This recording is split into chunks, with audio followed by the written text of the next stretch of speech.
यां मेधां देवगणः पितरश्चोपास्ते तया मामद्य मेधयाग्निं मेधाविनं कुरुः। वैचारिक श्रृंखला में आज का विषय है दाता एक राम, भिखारी सारी दुनिया। विषय स्पष्ट है, दाता एक है, बाकी सब भिखारी हैं। ये कहने की आवश्यकता क्यों है, इस पर किसी भी विचार देने की आवश्यकता क्यों है? क्योंकि व्यवहार में हम कुछ करते हैं, सिद्धांत में हम कुछ करते हैं। मैं प्रश्न कर रहा हूं, ये संसार किसने बनाया? आप कहेंगे ईश्वर ने बनाया।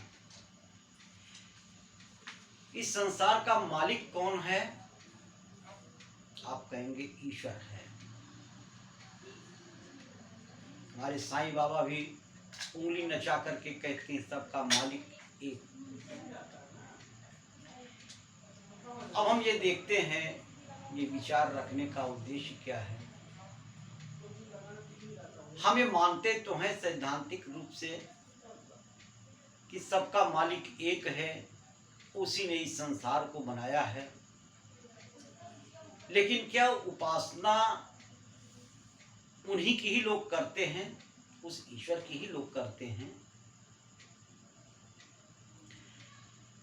तो देखते हैं तरह तरह की पूजा पद्धतियां हैं। कोई किसी देवता की पूजा करता है, कोई किसी महापुरुष की पूजा करता है। सबके उपासना के ढंग अलग अलग। ईश्वर ने इस संसार को रचा, हमें सारी सुख सुविधाएं मुहैया की। हम अच्छा भोजन करते हैं, अच्छा पहनते हैं, अच्छे घर में रहते हैं, अच्छा आबोहवा पाते हैं, सब कुछ है। लेकिन हम धन्यवाद देने के लिए जाते हैं तो उसके पास जाते हैं जिसको उस ईश्वर ने खुद रचा। यही विडंबना है। आज का जो ये विषय मैं रखा हूं, विडंबना इसी बात की है कि जो दाता है वो एक है, वो है ईश्वर। और हमें आभारी होना चाहिए किसका? उसी परम पिता परमेश्वर का ही हमें आभारी होना चाहिए। लेकिन उनकी उपासना छोड़ करके यदि हम उनकी रचना, जिनको उस ईश्वर ने खुद रचा, हम उसकी उपासना करते हैं, बहुत ही एहसान फरामोश होंगे आप यदि ऐसा करेंगे। जो खुद मोहताज हो उस ईश्वर का, जिसे भूख लगती हो, प्यास लगती हो, हम उसकी उपासना करने क्यों जाएं? जिसने हमें दिया है, हमें रचा है, इस सृष्टि को रचा है, हम उसको छोड़ के मैं अन्य जगह क्यों जाऊं? एक कहानी है, सम्राट अकबर शिकार खेलने निकले हुए थे, जंगल में दूर तक निकल गए और लौटे तो बहुत ही प्यास लगी हुई थी उनको और हलक सूख रहा था। कहीं जलाशय भी नहीं मिल रहा था, ना ही कोई बस्ती था जहां वो पानी पी लेते। एक गड़रिया वो भेड़ को चरा रहा था। सम्राट अकबर वहां रुक गए और उन्होंने कहा कि मुझे बहुत तेज प्यास लगी है, प्राण निकल जाएंगे, हमें पानी दो।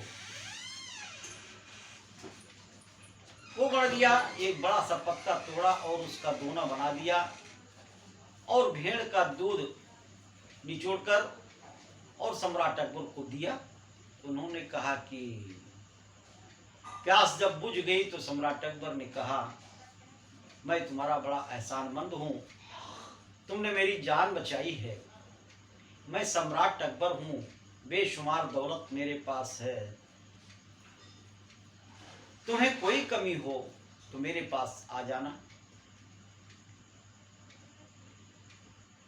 कुछ दिन बीते, उसके गांव में अकाल पड़ गया।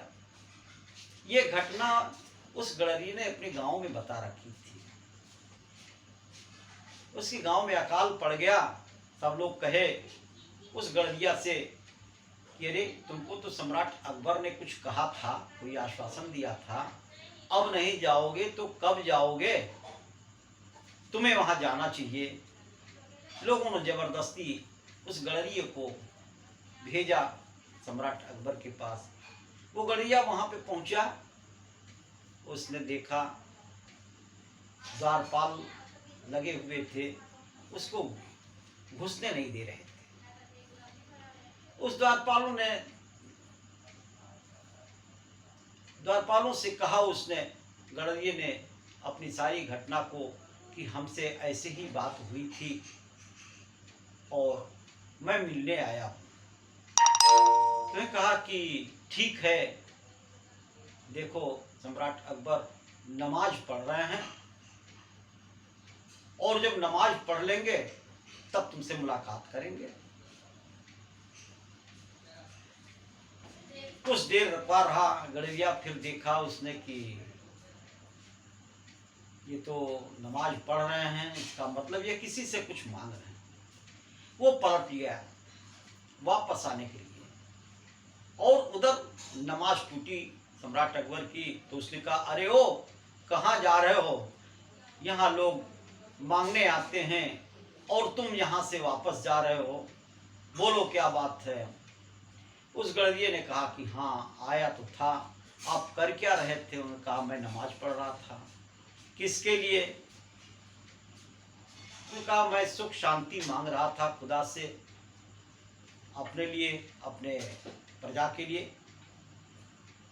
तो उस गडरिये ने कहा हाँ इसीलिए मैं वापस जा रहा था। आप उस खुदा से मांगते हैं और सबको देते हैं, तो उससे मांगने के लिए मैं ही क्यों न जाऊं, मैं भी तो मांग सकता हूं। इसीलिए मैं जा रहा था, चल रहा हूं, मैं भी उस खुदा से मांगूंगा। जब वही देने वाला है, बाकी सब याची हैं, सभी मांगने वाले हैं और देने वाला एक है, तो मैं उसी के पास जाऊंगा। तो इस कहानी के जरिए मैं बताना चाहूं कि दाता एक है, बाकी सभी याची हैं, सभी भिखारी हैं, उससे मांगते हैं, उसकी दया पर निर्भर हैं। तो हमें पूजा, उपासना, श्रद्धा, भक्ति सिर्फ ईश्वर की करनी चाहिए। बाकी सभी जितने भी देवी देवताएं हैं, जितने भी आपके महापुरुष हैं, गुणगान करने के योग्य हैं, न कि उपासना करने के योग्य हैं। तो हमें उपासना सिर्फ ईश्वर की करनी चाहिए। बाकी की उपासना यदि हम करते हैं तो उस ईश्वर के प्रति मैं एहसान फरामोश कहा जाऊंगा। दाता एक, भिखारी सारी दुनिया। ये विचार मैंने दिया। यदि आपको मेरे विचार पसंद आए हों तो मेरे चैनल सत्य आराध्य चिंतन को आप सब्सक्राइब करें और वीडियो को लाइक करें, ताकि हमें उत्साहवर्धन मिल सके। और ऐसे ही छोटे छोटे विचार जिस पर आपकी निगाहें रुक जाएं, जिस पर आपको एक चौकन्ना होना पड़े, तो ऐसा हम विचार आपको देते रहेंगे। इसी के साथ ही अपनी वाणी को विराम देंगे।